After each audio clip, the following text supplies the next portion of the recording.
Flat Earth British subscriber channel. Lee speaking. First off, when I do a Vanavlog, unless I'm doing a long trip, I'm working. So because I'm working, I can't continuously do a Vanavlog.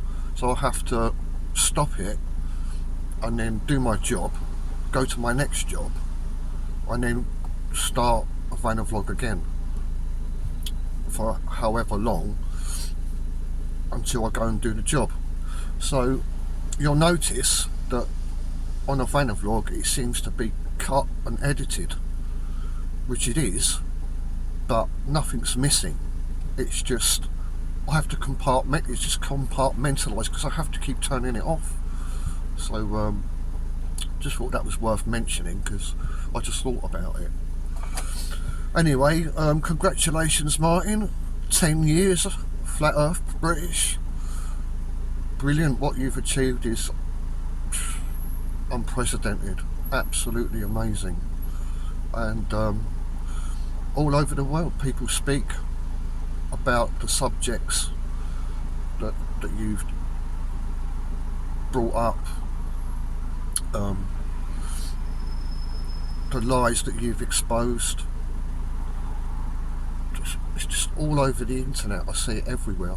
It's really quite amazing, an incredible achievement. So well done mate, nice one. So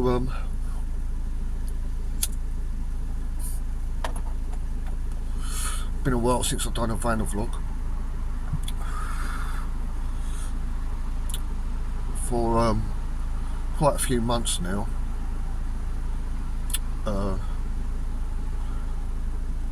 I've been in a particular type of state, which is, to simplify it, kind of not in reality, as everybody knows reality to be.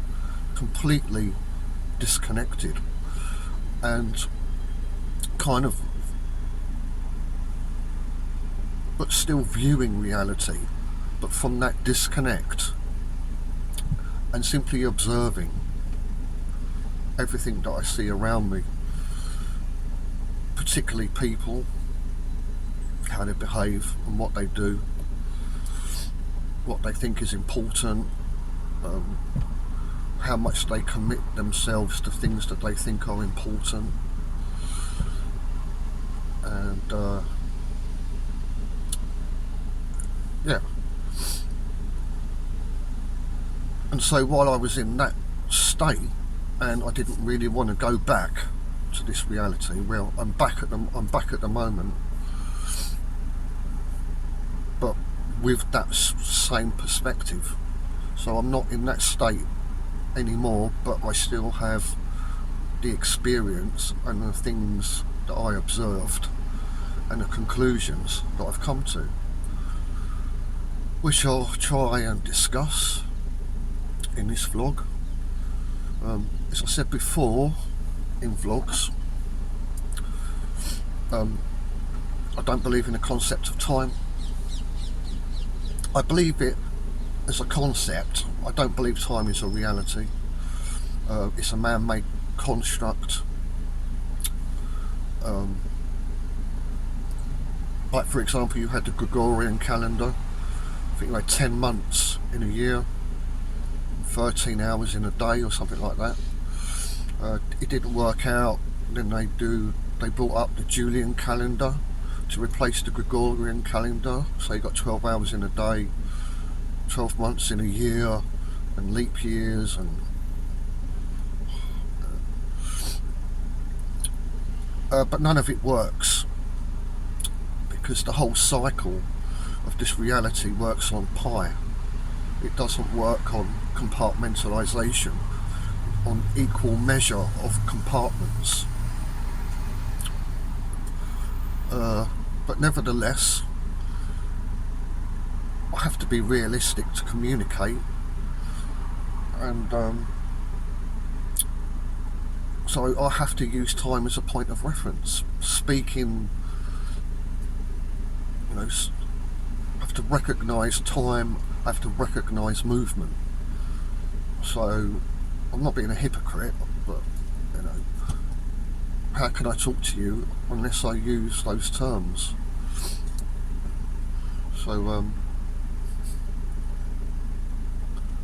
So first thing that's upcoming very, very shortly. So to lay a foundation,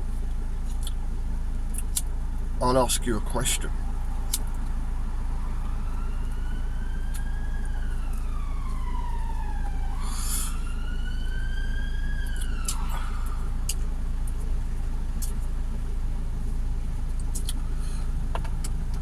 If you was born poor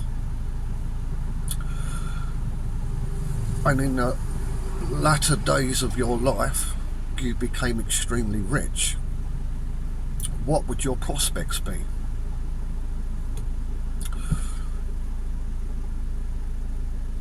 Oh, sorry, it's two questions, sorry, but they're like one question.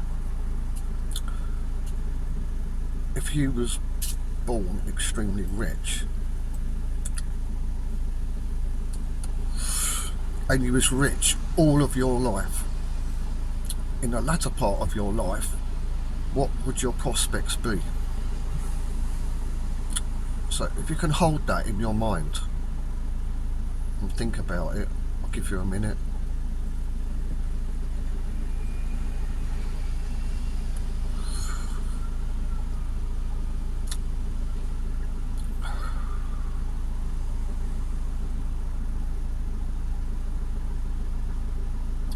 So from my own experience, I've always been poor. I mean, the latter years of my life, I don't think anything's going to change. Anyway, but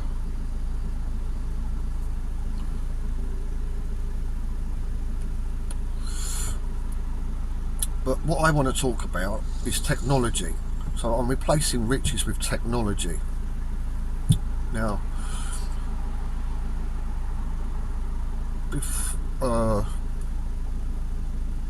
between the ages of 4 and no, hold on. Between the ages of 3 and 5, the only technology that I had was a gramophone and a black and white television with 2 channels, BBC One and BBC Two. And then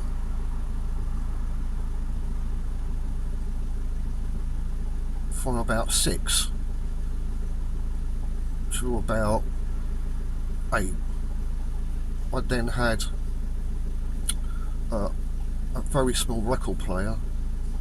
My parents had a stereo record player, and we had a colour TV, and we had 3 channels to watch. Growing up,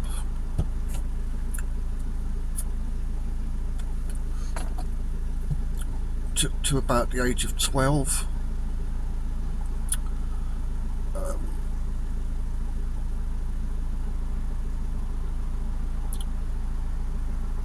which is when home entertainment began.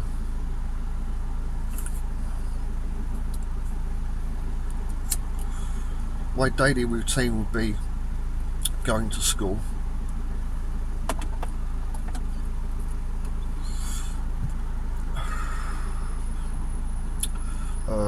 coming home, going out to play with other kids in the street or in the park. But then I had a time that I had to come home because it would be dinner time, and we'd all sit around the table and eat.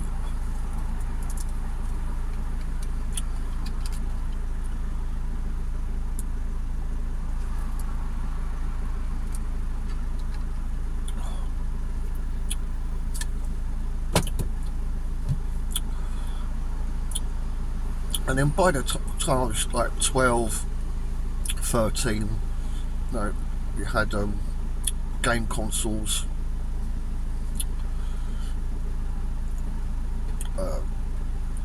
just home entertainment. VHS video cassettes, movies, shops, but you could go and hire them. You could watch stuff, and you could play stuff on games. And so from that point, I never really went out anymore. I just kind of stayed at home all the time because I was entertained indoors.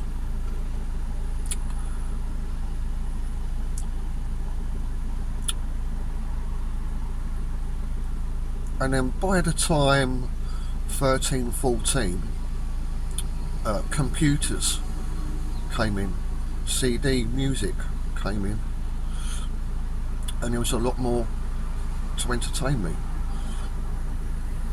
And then,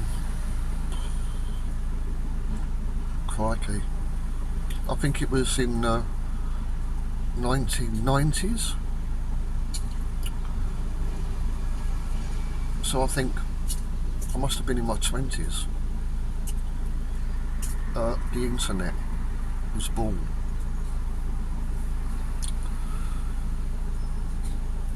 And it didn't take me long to realise that the internet, all of the information, was like a god. Anything that I wanted to know, I could simply find out by pressing a combination of buttons on my keyboard. But of course, before that time, if there was anything that I ever wanted to know, I had to ask people. You know, like James O'Brien Question Time on a Thursday at lunchtime on LBC. It was as simple as that. The rules of that particular game is that you're not allowed to look up the answers on the internet at all. You simply just have to have the knowledge to answer the questions that other people ask. And that's kind of like how it was back in the day. Everybody knew something, but nobody knew everything. And so part of that communication with other people was about filling in the gaps in your own knowledge. And vice versa with them. It was all the same. You was building up your knowledge base, filling in the gaps. And so there was a kind of mutual respect for your fellow man or friend if you was a kid, you know. And all the things that you didn't know, the knowledge that you did get, you would remember the person that told you. And so, yeah, knowledge become a relationship with other people. So that's the metaphor of someone that grew poor and then became rich. So then you got the other side. So probably, I'm not very good with math, but I think anybody in their 30s or 20s that you know, as soon as they become compos mentis, they have had the internet on computers.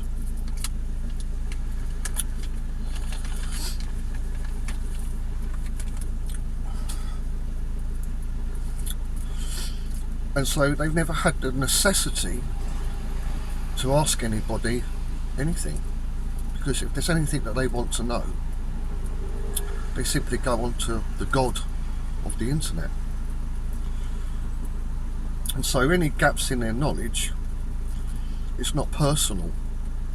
Any knowledge that they gain, they don't have any gaps, but there'll be no personification, there'll be no relationship with the fellow man or fellow friend if they're a kid.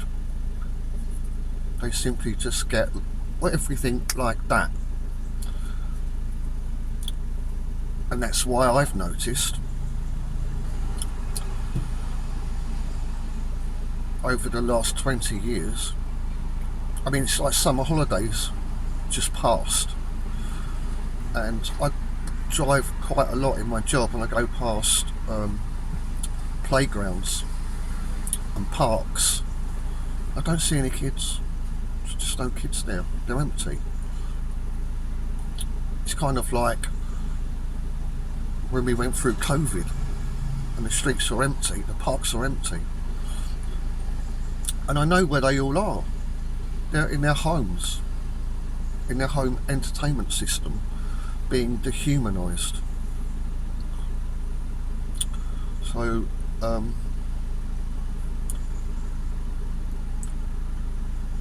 I came to this conclusion recently. I had a friend's daughter stay over.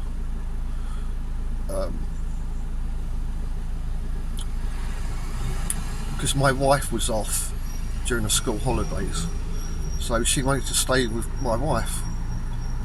So she's only 12, and for most of the time this girl just stayed in a spare bedroom and didn't come out other than to eat, and she spent all of her time just on her iPad, on her phone, Android phone, we call it.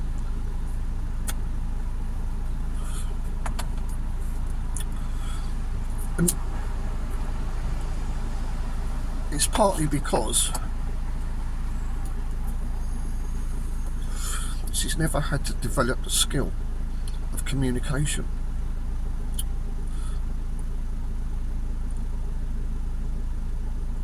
And I can't put myself in her position, from her perspective, about how to view all other people with value from the perspective that I was just talking about before. So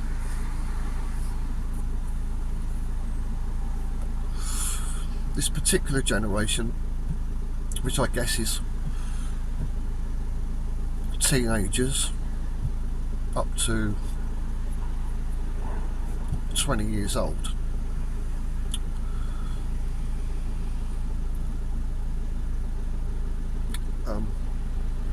they don't know what to do with themselves.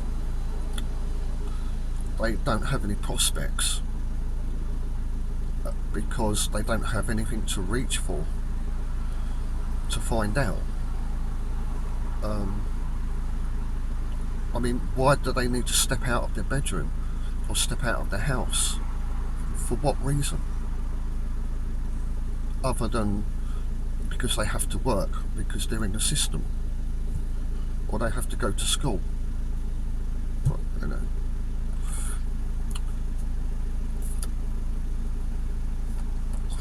you know, funny enough, I was talking to a friend about a month ago, and I said, when I walk past primary schools, I don't know if they still call them primary schools. Is it early years or something? I don't know.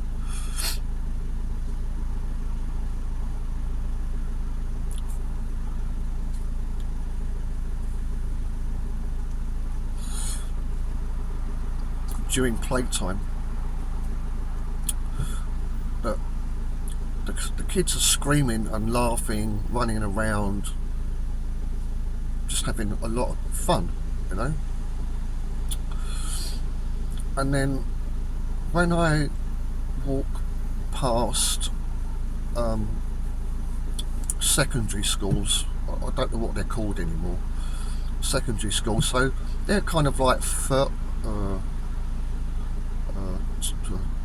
12 to 16 or something like that, and I walk past the playgrounds, it's silence, absolute silence. You know, you might get a little bit of malarkey from a couple of teenage boys in a group of 3 or 5, but it doesn't last more than a minute, and it's just it's just dead. It's just dead. What's the point I was going to tell you about that?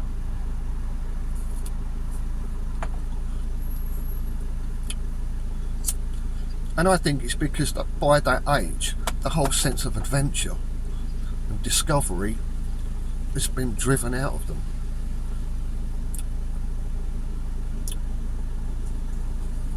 Through that system. And through technology.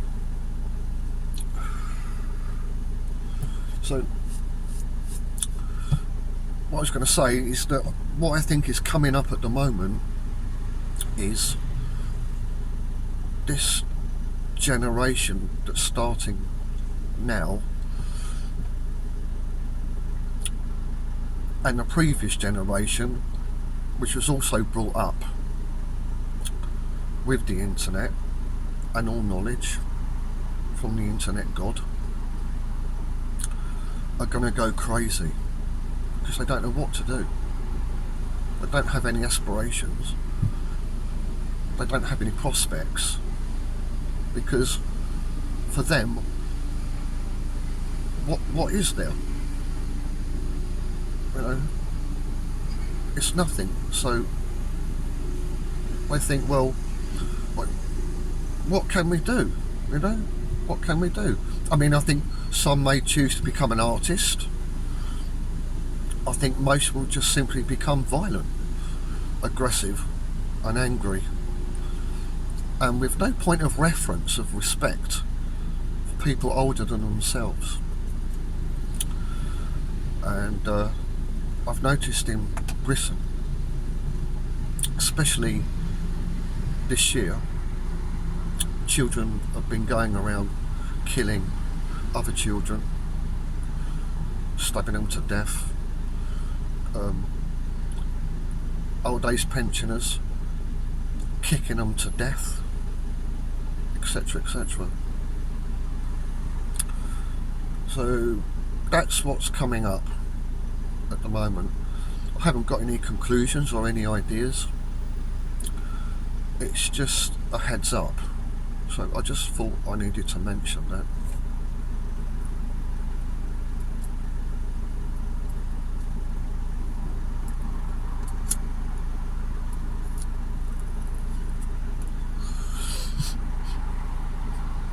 Of course,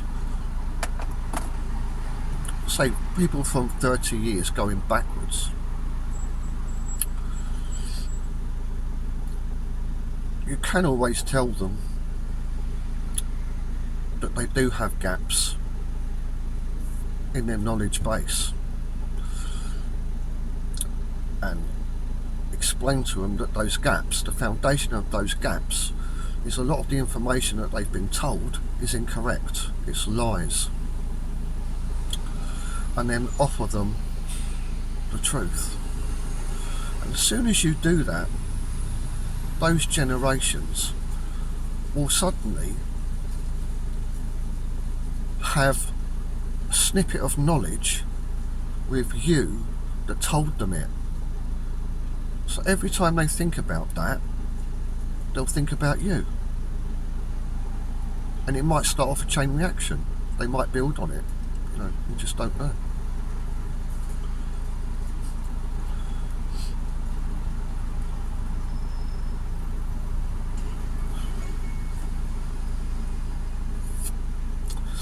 I could go into all of that and, you know, offer solutions and stuff, but you know, that would be another vlog. It'd be a long vlog. But I say it's just a heads up, that's all.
Something else I thought about recently.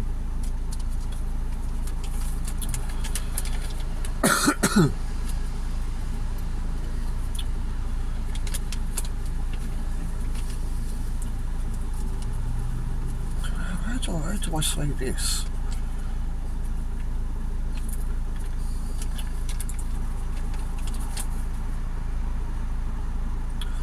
I was thinking within the confines of culturalism and self-identity, because I was making comparisons in my mind between the different countries on the earth and the different cultures and the different languages.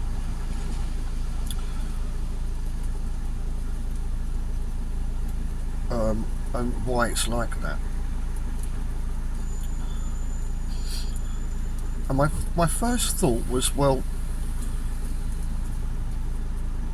at the end of the day, we're all human beings, or human beings, I'll just use that phrase. We're all people. I'm getting into that now. We're all carbon units. We're all entities made of carbon that look very similar in shape and form. So, where does all this division come from? I mean, diversity is a lie. It's a lie. It just causes division. It doesn't bring unity.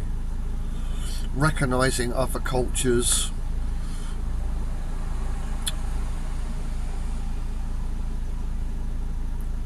above us just being human beings is a huge mistake. That's what I was thinking about. And I think, well, how the fuck did we get here? Why are we so divided? Why does all this bollocks exist, you know?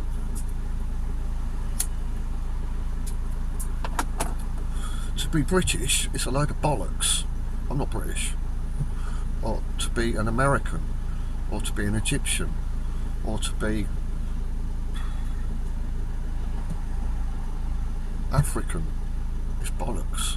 Total bollocks. We're just all human beings. And I came to a crunch point, which was, well, hold on a minute. This all comes from history.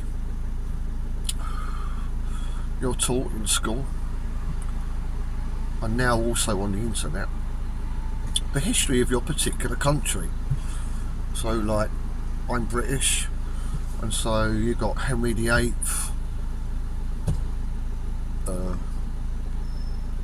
Robert the Bruce,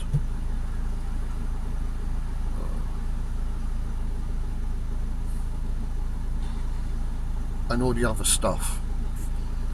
The Celts, the Picts, the Vikings,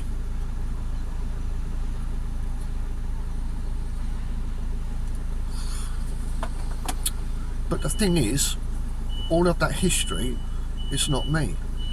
It was taught to me to give me an identity based on that history, to be something else, to be somebody else, or to be other people that no longer exist.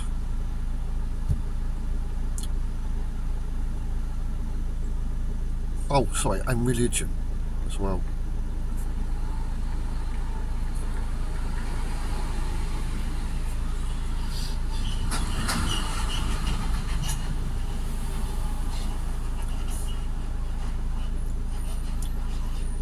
And to a lesser degree, or to a similar degree, it's the same as what I was talking about with the internet.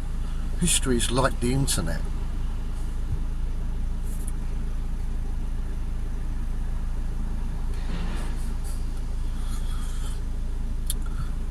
And that's another thing about this generation from 30s going backwards in age. They can't find their own identity, which is why they're going to go apeshit.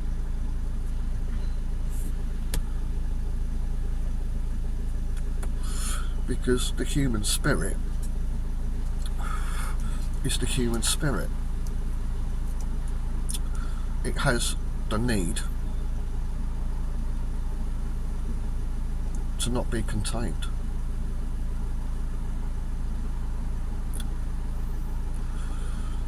So yeah, just thought I'd mention that.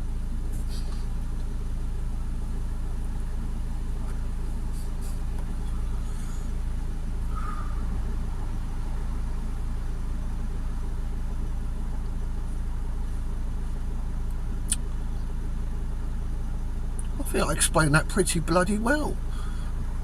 Well done, Lee. Well done. Nice one.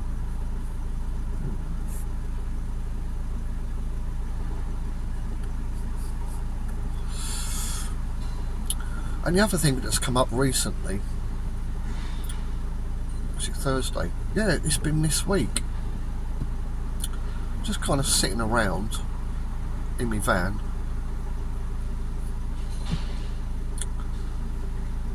And I remembered something that I heard probably about 8 years ago. So I've got 2 more years till I've got 10 years as Flat Earth British.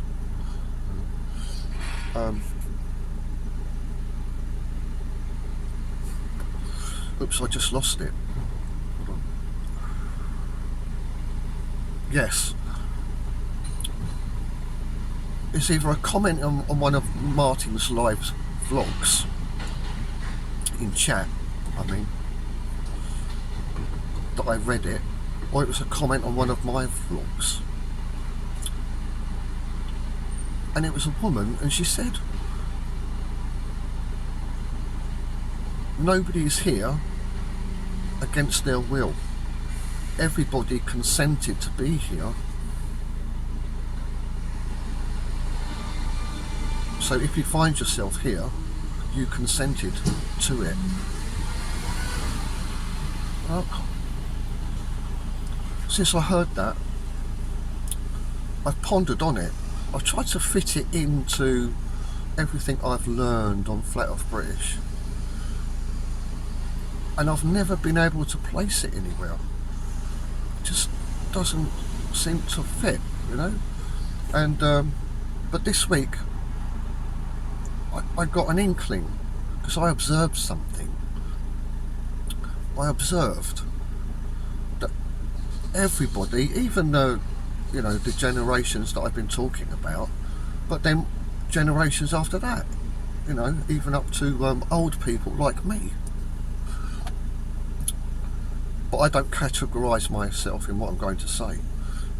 And what it seems to me is that everybody's absolutely engrossed in everything they do. They seem to like it. Everybody seems to like what they do. They seem to be happy in it. Now, I considered it to be just blasé and ignorance and indoctrination. But no. They seem to be enjoying it, even if they're unhappy, even if they're being oppressed. They're so engaged in it that they find it interesting. They seem to like it. And that's when I thought about what that woman said, that everybody consented to be here.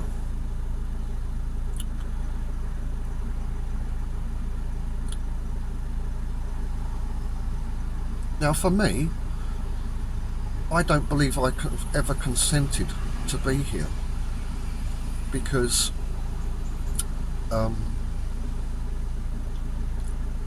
I've been dragged through my life, you know, up to about 8 years ago, dragged through it unwillingly. And over the 8 years, as incrementally I've learned, like from Flat Earth British, that's been going for 10 years,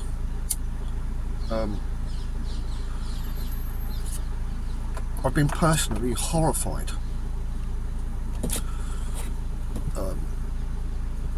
by people being happy, totally horrified.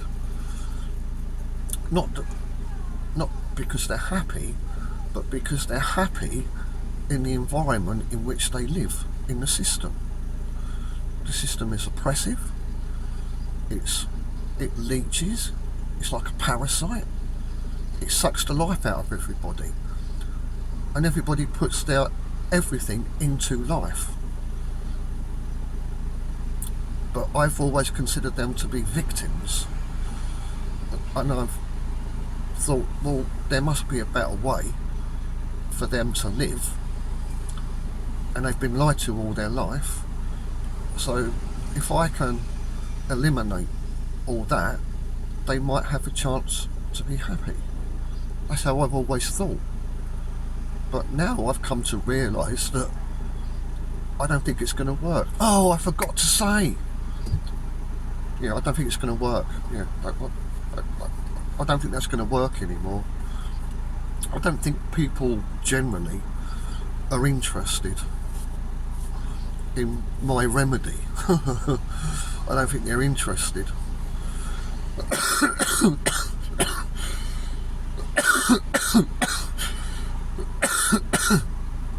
So back to what I was saying at the beginning of the vlog.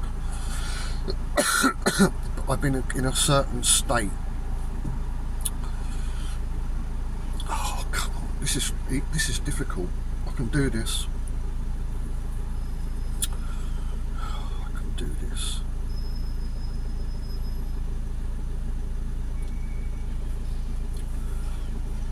Sorry, give me a sec. Yes. I had 2 days on the trot in that state of mind, and whilst on the internet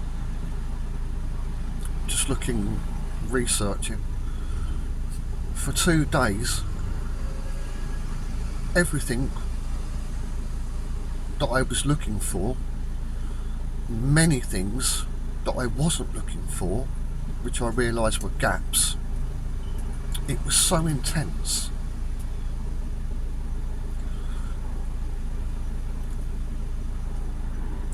And because of my mind state generally anyway, plus the state of mind that I was in at that moment, sorry, those 2 days, I couldn't cope. And then for about 3 days I just went off the internet, completely went off the internet, and I didn't even want to watch the TV, anything. I was just I had nowhere to go. I had nothing more to look for. So you know, this generation that's grown up with the internet god, I had the same experience over 2 days.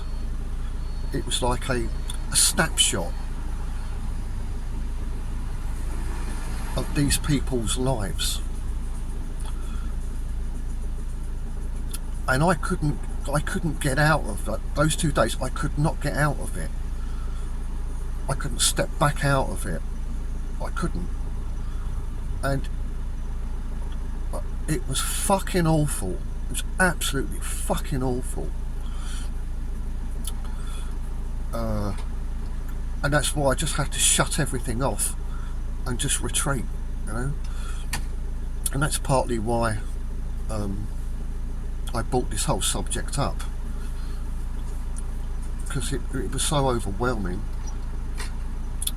and I needed about 3 days to, I wouldn't say reflect, I didn't want to know anything at all.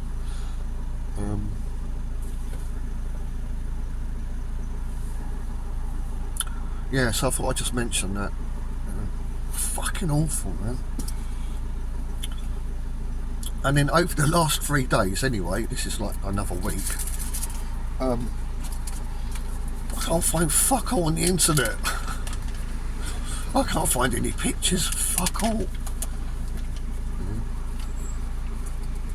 So it's a good counterbalance, I suppose.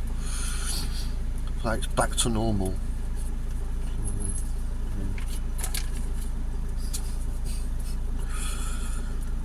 Yeah, but I mean, I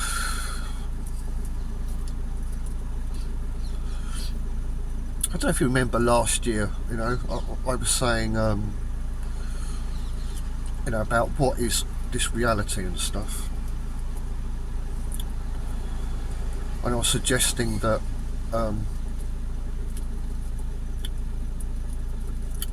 this isn't the real civilization, isn't the real civilization. The real civilization is quite possibly dead. But they knew that they was going to die, and so they made this place and uploaded us, our spirits, our knowledge or whatever, to this place,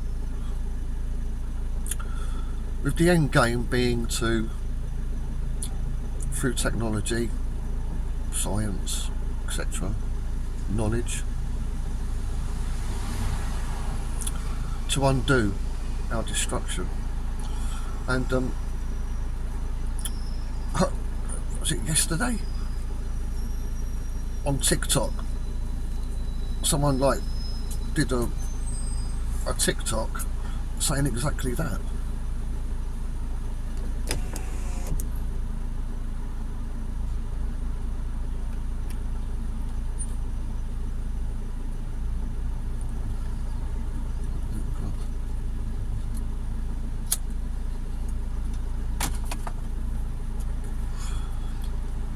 Like I was saying, you know, earlier, it's everything on Flat Earth British is blasted all over the internet. It's quite amazing.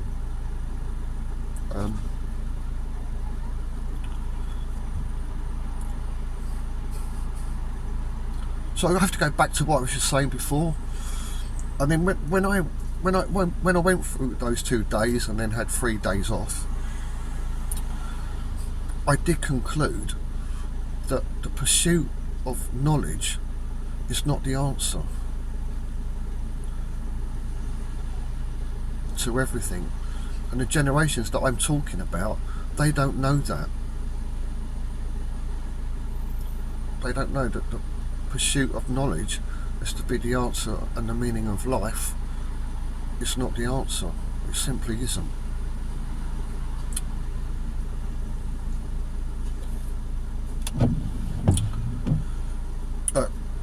Particularly because it's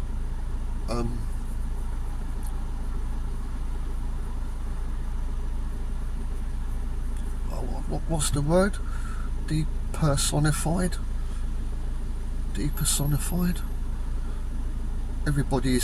Everyone else isn't involved.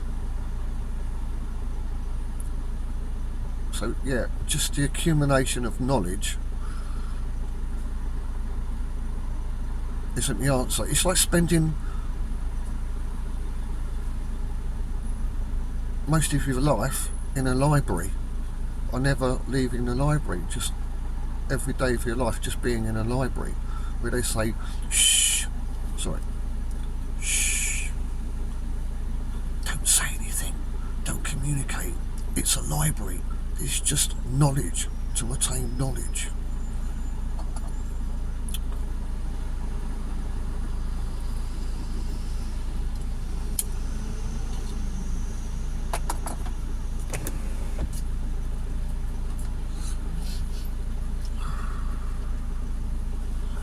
What was I going to say?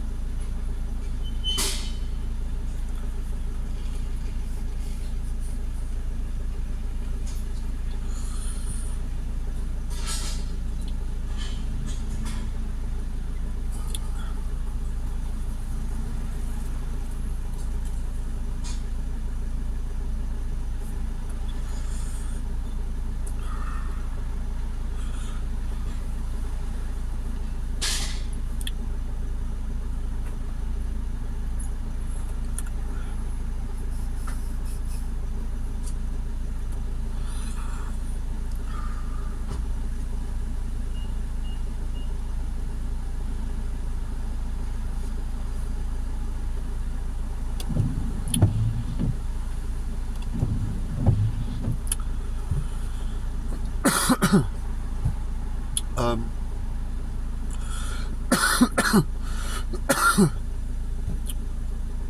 I've cut right down on my alcohol since Monday.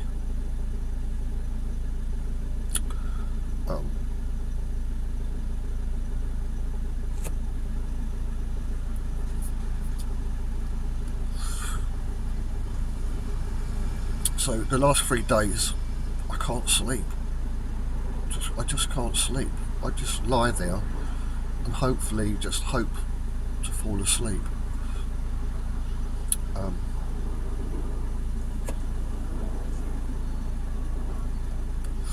A night or two ago, I was having one of my favourite fantasies where I'm like a superhero.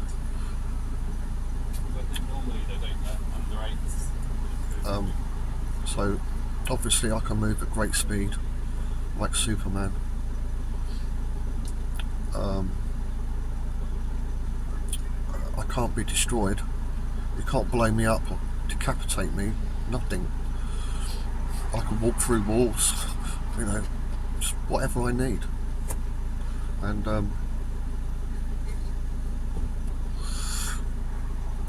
I kind of thought about visiting all of the world leaders one to one, just sneaking up on them, grabbing them by the throat and telling them to end the wars that they're engaging in. Otherwise, I'd snap off their head. So I thought to do that. But I was thinking, well, you know, who are all the world leaders? I don't even know how many countries there are in the world exactly, you know. So I thought, well, that would be a pain in the arse, because then I'd have to find out who all the world leaders are in the world and how many countries there are. So, you know, I was thinking about that, so I could like stop all the war in the world. And then I also said, well, every country in the world has lent millions, maybe even trillions, to other countries, and those countries have to pay them back. But those countries, they haven't got the money to pay it back, because they've done exactly the same thing to other countries who can't pay them back. So what you've got is a loop. I think the figure is something like the world owes 250 trillion. It was something like that. To everybody. So the second thing that I was going to say about, except for end war, was for them to forgive all the other nations their debts. So everybody starts off equal, and every country is just responsible for themselves. What they produce, the profit they make, they keep. You know, they're not using it to pay off someone else. Just stop it. Just stop fucking doing it, kind of thing. And I thought that through, and I'm like, well, fuck, that won't work. And then, and I was thinking about, the threats to the heads of state, or the world leaders. They'll probably say no, and then I'll snap off their head, and then the next one will come along, and it'll be the same, and it'll just be a never-ending loop of me slaughtering people. Like,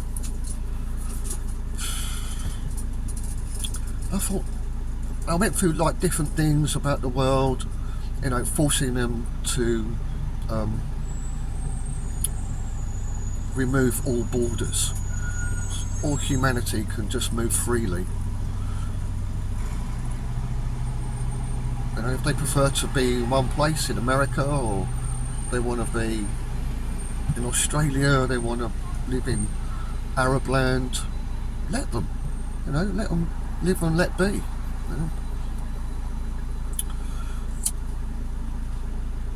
and build bridges over the sea.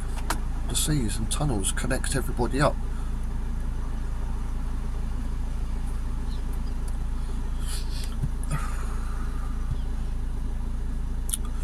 But by the end of it, none of it worked.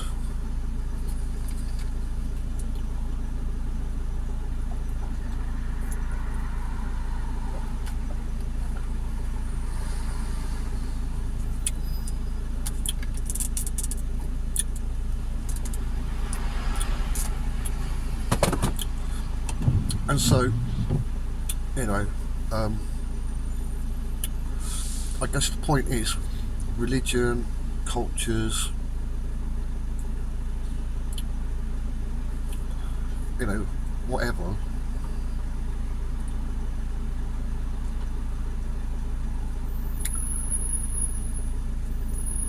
that control everyone and make everyone's life a misery, trying to eliminate them won't work. Because, and I was doing it because I wanted to save the world, but it won't work because everybody loves it. It's exactly what they want.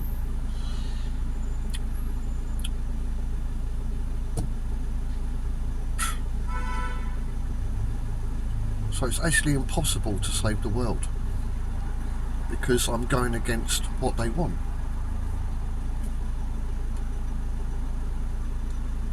Crazy, isn't it? Crazy.